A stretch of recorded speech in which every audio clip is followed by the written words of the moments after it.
Hello and welcome to the 133rd session of Talk to the Expert series organized by Spectrum the Awareness Project team. Hi, my name is Shivali and I shall be your host for this evening. With me is Dr. Renuka Rameshan. She is the President of Association of Sign Language Interpreters of India, our partners in making conversation accessible for all. Good evening, Dr. Renuka. So each day of this month, when we celebrate Mom's Day, we celebrated one powerhouse of a woman, a mother whose journey immensely inspired us. A journey of resilience, persistence, and courage. The common thread amongst all the moms was and is their unshakable belief in their child. Today, I feel honored to host one such storm of a woman, Elizabeth Albuquerque, fondly called Liz, as the guest tonight. Hi, Elizabeth. Welcome. Elizabeth, you can unmute yourself and turn your video on, please. Good evening, everyone, and it's great to be here. Thank you so much, Dr. Shivali. It's wonderful to see Dr. Renuka here as well, and all of you that are watching this live stream. Thank you for having me here, and looking forward to our conversation. Yeah, we're equally excited. We've been waiting to hold this conversation with you. And before the month of May actually gets over, today being the last day of this month, though we celebrate mothers every day, but this was special for us. To tell you the audience about Liz, she's a devoted parent advocate, a special educator, and she's on the board of several organizations, including Biswa Gouri Charitable Trust, the NGO behind Bubble Center for Autism, Pragati Skill Center, and Ek Prayas. She is the force behind her daughter Alyx's business venture, Pumpkin Patch Design Studio, where she acts as a facilitator. Liz has over 17 years of experience in supporting individuals with autism and is dedicated to promoting opportunities for people on the spectrum. And we are very fortunate that we have you on this particular session that we are having. So Liz would like to take you a little back in your memory lane.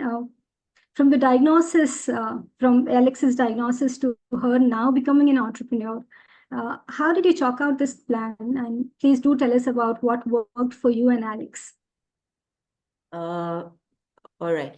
Ali is now 25 years old. So we're talking about a journey that's 25 years. She was diagnosed when she was around 2. And for the first couple of years post that, it was more about, her eating habits, her sleeping, building her immunity, basic functioning skills, even walking. She had issues in all these areas, and Ali is nonverbal as well. And then if I take you to the next 5 years, which I'd say is between 5 to 10, what we did or what we decided was we were fortunate enough to get her into a school with an integrated setup, a learning center with a great team of teachers. And very early on, we had decided that whatever Ali would do would be as close to the normative as possible, age appropriate, and in community. And I will say that the school that she was in at that time really sort of reinforced my belief in this whole system of inclusion from day one, even in the education system. I would like to break that at about the age of 13, when she was in grade 7. We made this decision to sort of partially take her out of school. It was like a staggered approach. She had this whole group of friends that we had built through the early years. We've been in the same community for the last 20 years. So I knew that socialization wouldn't be an issue when you leave school, which is the biggest plus for me in a school system. So 13 to 17, I would say, when we came home and we started this whole approach of homeschooling, as well as going into school on alternate days, and then gradually more homeschooling because of various reasons. That age was more about discovery. What kind of, learner was Ali? She was very visual, very experiential. So therefore, we tried to explore as much as we could with her, give her as many experiences as we could with her, travel being one of the big ones. She loved, like interests were dogs, animals, baking. So most of her learning, and we did through these areas of interest. We've never really looked at the gaps or what we've looked at is what she likes to do and used her passions to sort of expand her learning, deepen her learning, and transfer learning from one area to the other. I will say then at 18, we did this a futures planning, what we call a path, planning futures with hope, with this group of wonderful people from Keystone, Betsy being the leader, facilitator, where we all gathered in a group, Ali being in the center. From the very beginning, even when she could hardly speak and hardly communicate in terms of other than using PECs, every time we needed to make a decision, we got back to her, asked her if it was okay with her to take something forward. So at 18, we gathered in a room with most of the people that have been in her life, will be in her life, professionals, friends, family. And we sort of did this future planning thing. It's called a path. It's too much to explain today, where we explored what Ali would like to do. We got back to her and we said, where do you see yourself in like 2 years from now, 5 years from now, as an adult? Where would you like to be? And it was amazing the kind of responses we got from her, and we could literally put it out into paper. And once you have this big vision, it is easier then to put the steps in place. First steps. What do we do in terms of skill enhancements? What do we do in terms of training for her? What do we do in terms of building, like all of us do? Like if you want to be a doctor, you have to do your medicine. So she was very clear what she wanted to do, but we needed to build the skills around it.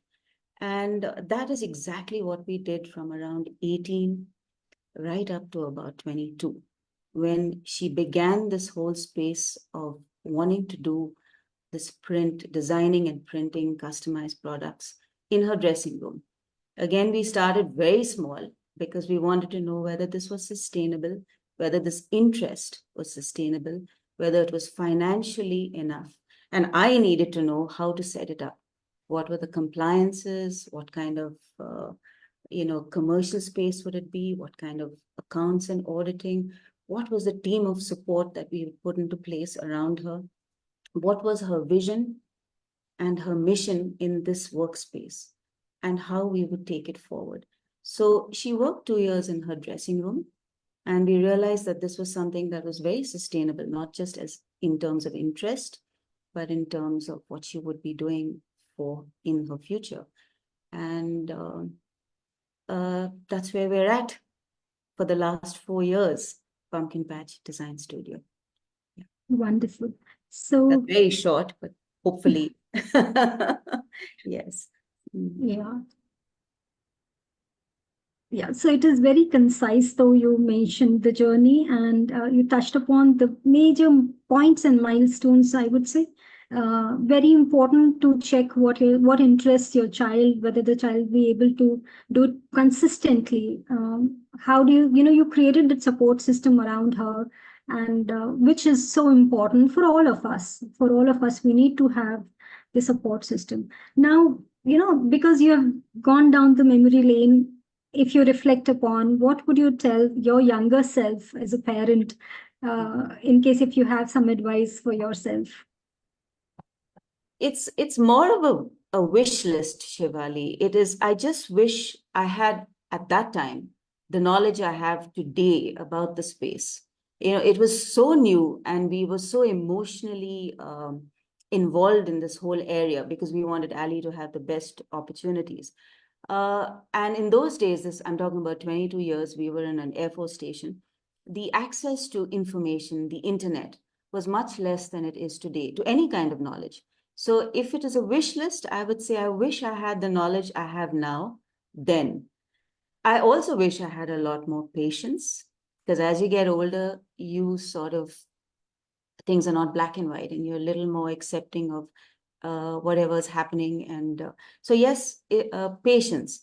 I also wish that possibly I didn't spend so much energy worrying about expectations and what to do next, which is, I know, very human, and more concentrated more on the journey with Ali, because it was a tough one. I'm not going to say it wasn't. It was, but when I look back, if I could, it is more like a wish list, Shivali. It's not like I would do anything differently, because I didn't, to the best of my knowledge, that was what we did. But yes, driving around from therapy sessions and medical evaluations, and yes, a wish list of a little more knowledge on the condition, so that I could give her more, you know. I That's think what that's a very sound advice to the new parents now, because what you're reflecting upon is, you, like you said, my wish list. I wish I could know Yes, more. I wish I had more patience. I yes. wish, I could be less worried about the uncertainties. So, I think that's a takeaway for all of us, all the parents out there who are watching. Thank you for those who have joined us now. And there are a lot of people who are joining and they were cheering for you. We have Vani Shri, who is a senior parent herself, and she agrees with you, saying, I agree with you absolutely. And we have Nina, we have Sushma, and others who are watching, and some more people. So, moving on from here, Alyx has this design studio. She has a support system. When you look at the picture from outside, it looks like very rosy.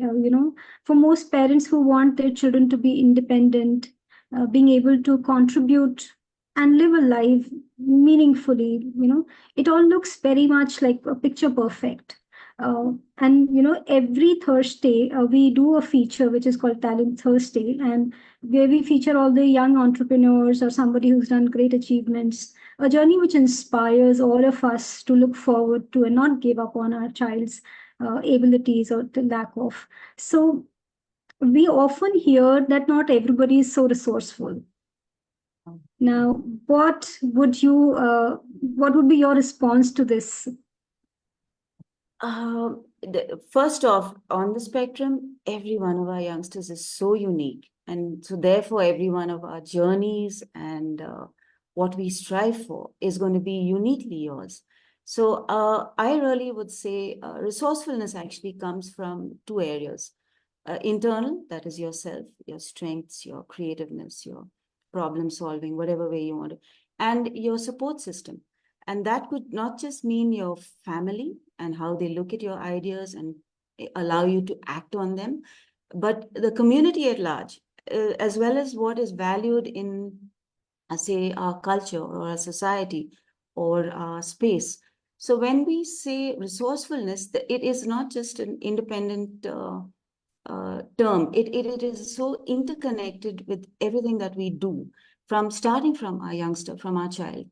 So I don't really give advice, but what works for you, making the most of what you have. Ask for help. Sometimes, but be, again, I'll say, use people you trust as a sounding board, people that, you feel have similar mindsets, similar ways of looking at things, and for your ideas, any ideas that you have. Explore, aspire, dream. Don't be afraid to think out of the box, to do things differently.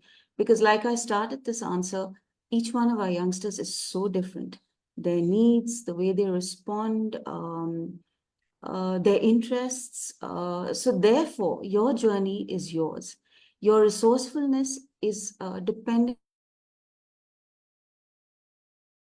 on the way you think and the way what your youngster requires or needs of you. You are a bridge as a parent, a facilitator, uh, the opener of opportunity. So therefore, and all this depends on only what's possible within your sphere of your life. What may look good for another person may not fit your child's requirements. So again, I'll come back to that thing. it's not, it's a journey of discovery of yourself and your child, their interests, and then expanding that onto what you can do with those interests, building on that, skilling the youngster. And then again, aptitude, attitude, culturally valued systems, it's all intertwined. So resourcefulness is, it's a space to navigate because it's both internal and external. If that makes sense, sorry, you know? Yeah, certainly makes a lot of sense. So explore the resources that you have, Yes. create support system, and do what makes sense for the child and you in your own given circumstances. I think that's very powerfully packed piece of advice, not so advice as you say that you would Yes. advise, but Because each one has to find their own way of doing something, their yeah, own rights it's and things. Yeah. the journey of discovering yourself along with your child. Yes. Yes. Beautifully said. When I was, checking your details as in on social media, and when we spoke a couple of times, uh, what comes out very clearly is you talk about parenting while partnering for possibilities with hope. So tell us more about this mantra of yours and what could be those top three takeaways for us. Taking it forward from the last answer that I gave you, Shivali, it was you have to explore possibilities. And once you've done that, you and your child, you have to identify interests. Like it could be something like my daughter really loves dogs. So early on, we really thought, she used to walk the community dogs, a dog walker, something that really connects to your youngster. Then she started baking. So then she did dog biscuits for the community. So both the passions were like overlapped. So if I would say the easiest way to learn is to be passionate about the subject. And the easiest way to get your youngster to connect is to take one of their passions or interests and then teach across that.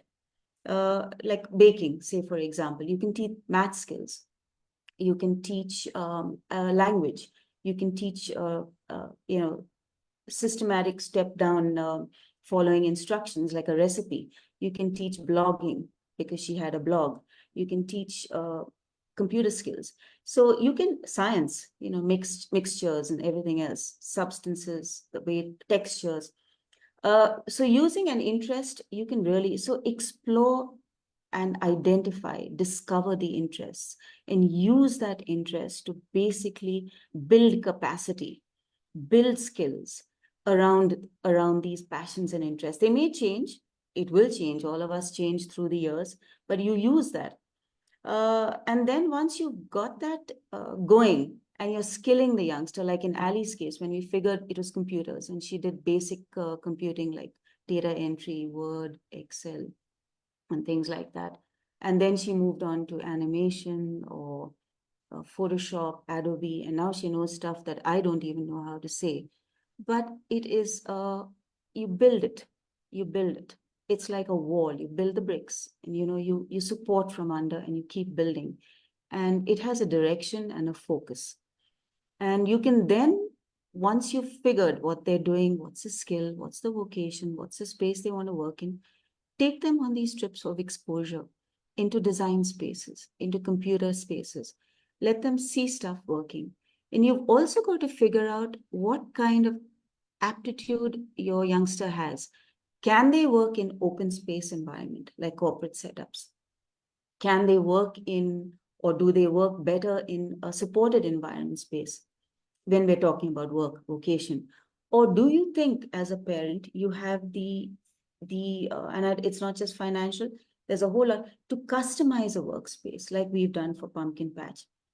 Build a team around it, build a business plan for that space so that you have the freedom to sort of grow along and watch your child grow. Because the maximum growth I've seen in Ali is during these 4 years that she's owned and run her own design studio. The change in her confidence, her gait, the way she greets people, how social she has become. So the takeaways from this would be start young, identify interests, after you've explored possibilities, build capacity and skills around this. Try and build people, your team around all this. And another very important thing that branding and marketing, build an image for your youngster. Like all of us are told when we're young, are you going to be a doctor? Or are you going to be an engineer? Now that's an aspiration. It's an image. And our youngsters need that as well. All of us need that. So I would say aspire, dream, give the youngster an image. And Ali is now an entrepreneur, a designer. That is an image, a brand, pumpkin patch. So, I mean, dream, do it and aspire, and let them aspire, So That's so beautifully summarized there. Yeah, lots to say, but that would be my biggest takeaways. Yes. Beautiful. There are people who are going crazy in the sense they're really happy listening from you. So Nina she says, love the designs on that she's seen on Pumpkin Patch. We have floated the brochure, the flyer, featured Ali on the Talent Thursday. So she's very appreciative of the designs. Further, But she that is says that Ali is not mine. I am the driver. So she's the designer. Yeah. okay. So I think Nina is responding to your wish list thing. She says, so true. I wish I could too. Further, she says, explore, aspire, and don't be afraid of anything. Be the bridge as a parent. So well said. To this, Vanishri also agrees. Yes, very true. It is a learning process for both parent and the child, and she loves the metaphor of bridge that you used. Sushma is watching. She says, making the most out of life and navigating and being proud of self. That's also resourcefulness, isn't it? Yes. So I think, yeah. Yes. So Vanishri says very valid points, and Divya Kapoor Gosai is watching. She says valuable thoughts. The aspire and dream, says Nina, so inspiring. Driver is the designer of the inspiration. So this is the compliment from Vanishri to you. Thank you. Okay. I think what you're saying is making so much sense, and very structuredly you have put your thoughts together. Those who are watching it now or those who will watch it later will definitely have a lot of takeaways, some part that each one of us can use as on our own journey of being a parent. Moving on to my next question that I really want to understand. What would be the steps, because you've been very categorically saying 1 2 3 and things like this. I think you can give us the steps also to support your child, like you said, that how to become meaningfully engaged and contributing towards the society. I think some part of it you've covered in your previous response, but if there's still something that you would want to share, how can the child be contributing towards the society? Again, if we're talking just about vocational space, I think I've covered most of it, wherein you build your youngster up to a point where they are confident to own their own space. And like I said, this is a journey that's going to continue. But if you're talking about socially, emotionally, I think they're all intertwined. Because if you have a strong sense of self, if you feel that you're going into work every day, you're being valued. Being valued is such a reformation of yourself. And it increases your self-esteem. So if the youngster is going into a workspace or into any space socially in community where they are valued, acknowledged, they are given some kind of affirmation that they matter, and what they are saying or designing or doing or cooking or drawing or taking photographs is adding value to the larger space. It could be a workspace, it could be community space, it could be family.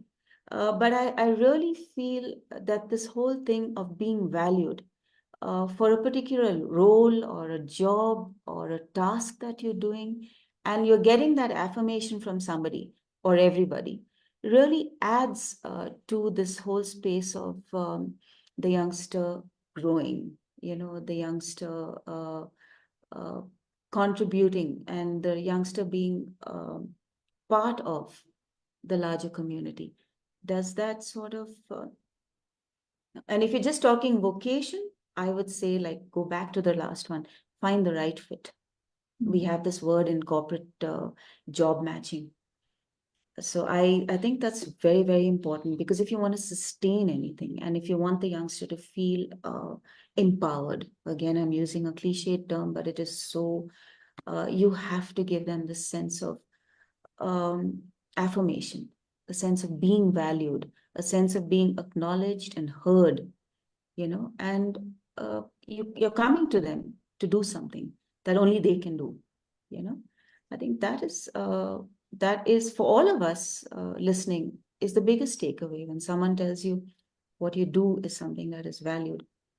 So I think that would be, I call it enhancement, because it's a self-image enhancement. It's how you feel about yourself, your brand, and you only get enhanced because of other people telling you that that's good, that's great, I love the designs. I will tell her that tomorrow, just to give her a little more. So I think it's about not just upskilling, but also building this image around this person. I don't know if that resonates with everybody, but that's what. I'm sure. Yeah. I'm sure it would. It does, because it is. I think it's very commonsensical approach that you have taken and you're taking. It makes so much sense when you keep things simple and just focus on what is the immediate right thing to do, and just put all your efforts towards it. So very beautifully explained, and that brings us to the last segment of this conversation. Uh, like one more cliche word is inclusion, acceptance, diversity. But still, it is something that we have to practice until we reach the stage where each one has its own place and is accepted for who he or she is. So, what are your thoughts on inclusion? For me, it is a journey. There is no end. I think from the time we begin our journey, not necessarily just our youngsters, it's all about inclusion. I really feel that in all areas of our lives, in all our lives, it could be community spaces, it could be educational spaces, classroom. If we do not have accessibility and inclusive practices, right from policy, and right from the when the child is a young, you see, like, we're all now talking about getting youngsters into corporate spaces, making it a more inclusive workspace for whatever reason. It could be areas that are as wide and varied as disability. It could be anything, gender, sex, female, male, whatever it is. And but this equal opportunities should start young, and it should start in our schools. And even though we have policies and we have the wherewithal, accommodations, modifications, integrated, inclusive classrooms that we could build around our youngsters, if we don't begin there and we don't sort of continue.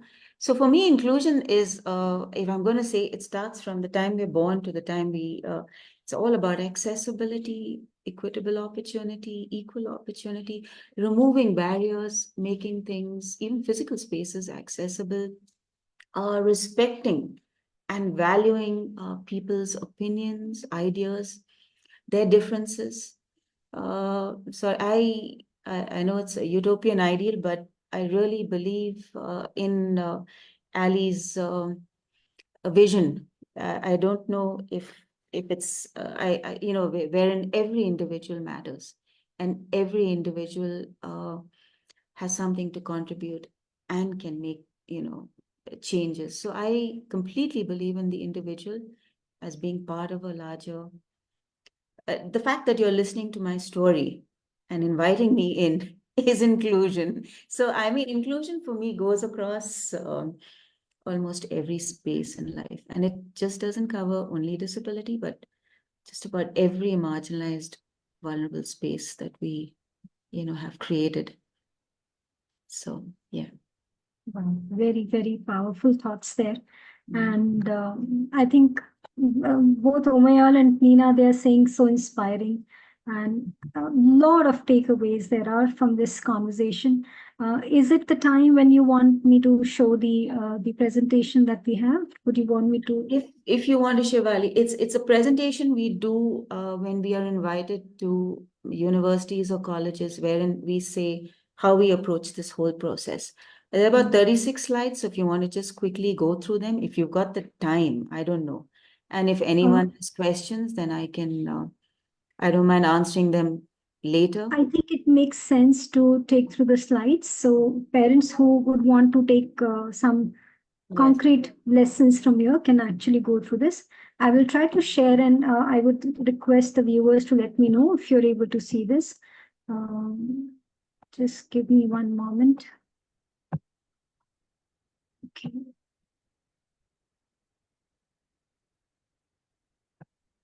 I will be showing. Why is it not showing?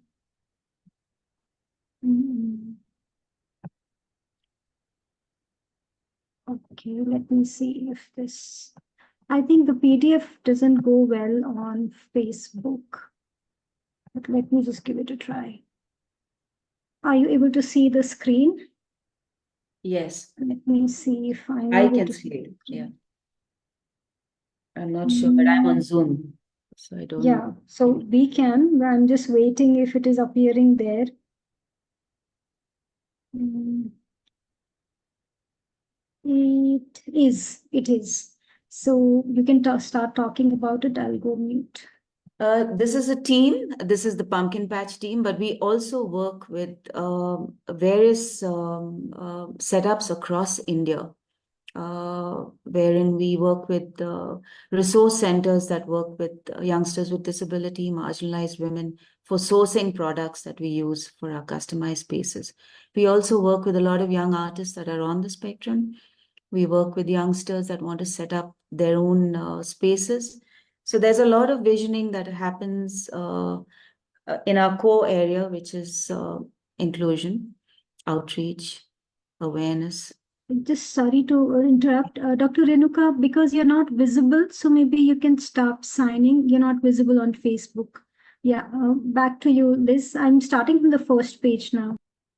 Okay, this is just a page that we use when we enter anything where Ali takes complete ownership of her space, and we're all, just partners in the process. So yeah, that's just it. And slide 2 is our planning futures. We're doing a planning futures presentation. This is a presentation created by Alyx and her team. And you can see the vision at the back. I'm enough, I can influence, I contribute, I have a gift that others need, and I am the change, I matter. That's the things that we believe in. And that's the base of all of what we do at Pumpkin Patch. We believe in making magic because that's what life's about, transformation. And we completely believe in this whole transformative process. The next slide, Shivali. Again, reiteration of what our vision is and what our mission is. We're really not too worried about who the individuals that walk in that door. As long as everybody is productive, happy, and contribute, that's the space. Yeah. This again was what I was talking about in questions that Shivali had asked me, discovery. You need, as a parent, to sort of just figure out stuff about yourself as well as about your youngster. And I think that helps you. This is something we took from a foundation I work for called Keystone, and they believe in something called SRB, and where the person's in the center. So that's a person planning centered cycle. You plan, you move ahead, you can come back, follow along, you can change direction. Again, this is very powerful because it's constantly something you can work on. I'm sorry, I'm being brief because I know Shivali's got time. Again, if all of you all have had some teaching experience, this is a slide you'll all be familiar with. And it's very important for our youngsters to figure out what kind of learners they are, because that way teaching and learning becomes that much easier and faster. and identifying interests. Again, a very important area to take forward, because that gives you how to teach, how to learn, how to build skills. And again, this is just reiteration of what I said earlier, identifying interests. Skill enhancement can happen in a classroom alongside the teachers or your team that is working with your youngster. And it could be any one of these. And it can also happen outside a classroom. In Ali's case, she was a visual experiential learner, like I had mentioned, and we used this extensively in her learning years. She's still learning, we all are, but I mean, this is an extensive, we use this extensively, just using this whole multisensory thing. Travel was a big one for her, right from functional skills to sitting to just behavior to speak to anything. Everything was this. There was this huge arc of growth for Ali when we traveled, and we used it to learn across. Sorry, I'm skipping fast. I think skill enhancement out of the classroom. This is where your resourcefulness and imagination and the uniqueness of your child comes in. It could be baking, art, basketball, painting, computers, whatever they like doing. There is no dearth of ideas, and I think your child will let you know by just an example of how through baking we just taught so many things, from videos, accounts, invoicing, delivery, presentations, science, motor skills. I mean, you can teach just about it. This is Ali's, but you could do it with whatever interest your youngster has. Again, this is just a depiction of this. Again, this is just to tell us parents not to be too hard on ourselves. When you see stuff not happening, it doesn't really matter. I always feel that I really don't look at anything as failure. It's more like a learning curve. You can redirect, and like Google always tells us, recalibrate, change direction. And I think as parents, we need to do this. Is what I mentioned as the futures planning that we did when she was 18 with this friend and Betsy. And it was a very empowering moment because it gave us direction. Again, the next slide is skill enhancement. Once we knew what she wanted to do, how we took it forward, what are the courses she did, what are the trainings, what are the vocation spaces she visited on the job, and things like that. Again, each of your stories will be different. In her dressing room, in the first 2 years, this is what we began with, just to see whether, with minimal financial inputs, because we wanted to know. This picture in the middle is a young artist called Ayush Bambani, who's also on the spectrum, who was one of her first clients. So they were classmates, actually. Then the creation of my workspace, again, so I identified this. What fits for your kid? Is it an open employment space? Is it supported or is it customized? And it really doesn't matter what you choose as long as the fit is right. And I think that again would be up to each and every one of you. This is after we figured that it was something she was really interested in. We got a physical space, because prior to that, it was just an online space. All her orders came in online. She'd created her own little web page. Everything was online. It is only after we realized that my husband and myself said, okay, we're investing in you, but you've got to sort of pay us back. And she said, all righty. So that's how we began. And this is, again, a very important teaching role for children and youngsters, just breaking down job roles into tasks. And this, not necessarily in the studio, it could happen anywhere. It's just a very basic thing that most of us do every day. And you can transfer that into workspace. This is where she's at now. I mean, she's part of some of the biggest, it's been a journey. I'm not saying everything is, you'd have to get up every day and start afresh.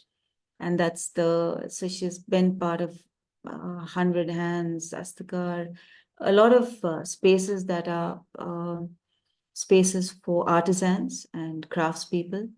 And we were very clear that we would want to be in community, completely in community, or get community into Pumpkin. So stalls, events, open days. This is when the community visits us. We have open days. They can come in and visitors. We've had young to old, to anybody. Whoever knocks on the door is welcome. And I think that is again just sort of spreading the story. They've started training and workshops, and that's been a huge success. They've done stuff for Azim Premji, for Karnataka Spastic. I can see different teams here from various places, and it's been a huge learning for Ali and her team. They've even had people coming in from NIFT, Indian Academy, trying to learn their business model, as well as to learn designing and teach designing. So it's been a bit of overlap. It's gone full circle. Advocacy and awareness, that's something new that they've really started. She got last year's Senior International Award for outreach, community outreach, and she's been part of the Zero Project and Youth for Jobs this year, 20 young entrepreneurs. A lot of stories, and I think that's the only way to go, is to tell your story and hopefully get a lot more stories going, because and that's it. I don't know if there are any more slides, but that's a bit about Pumpkin.